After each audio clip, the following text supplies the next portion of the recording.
BitFuzzer is a plugin with attitude. It combines bit crushing, fuzz and distortion in what developer Modalics call an unholy alliance. Load up an instance and you'll see the interface follows a pretty standard layout with preset selection at the top.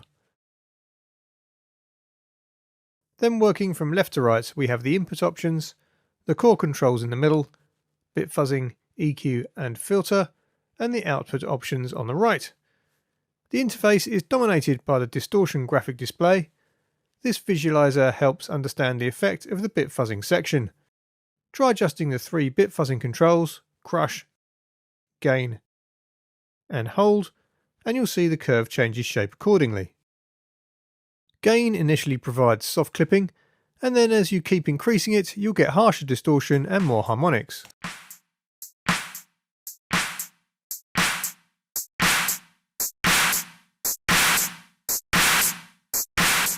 Crush primarily influences the bit resolution, and as we increase the level we hear more and more noise and the signal begins to break up until at the maximum it's basically on or off.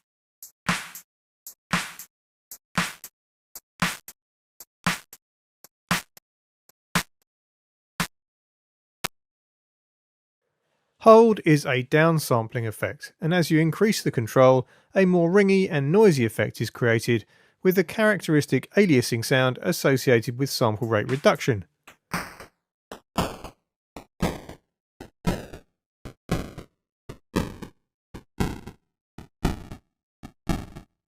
BitFuzzer has 2 output modes. In the default state, the plugin is essentially a serial processor, but select the parallel option and you get independent wet and dry levels and a global resonant low pass filter. Drums and beats love a bit of distortion, but getting the right amount and the right flavour can be tough. Parallel processing can really help, and the classic 808 is the perfect candidate.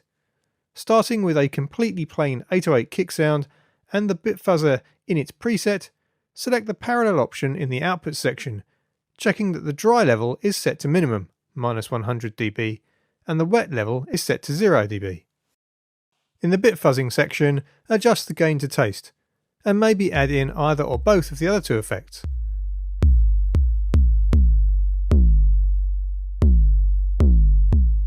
We've set the crush to about 20%, which adds in a small amount of noise and some further artifacts, but we've set the hold control to 0.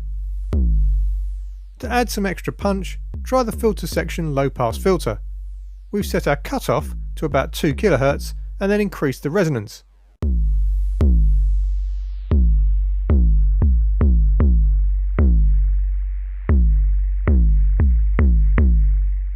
This creates a further knocking, boxy effect, giving the 808 more low mids so it's clearer on small speakers. Even so, our kick now sounds pretty unusable and it's time to blend it with the original. Head back over to the output section and work on the balance between wet and dry sounds.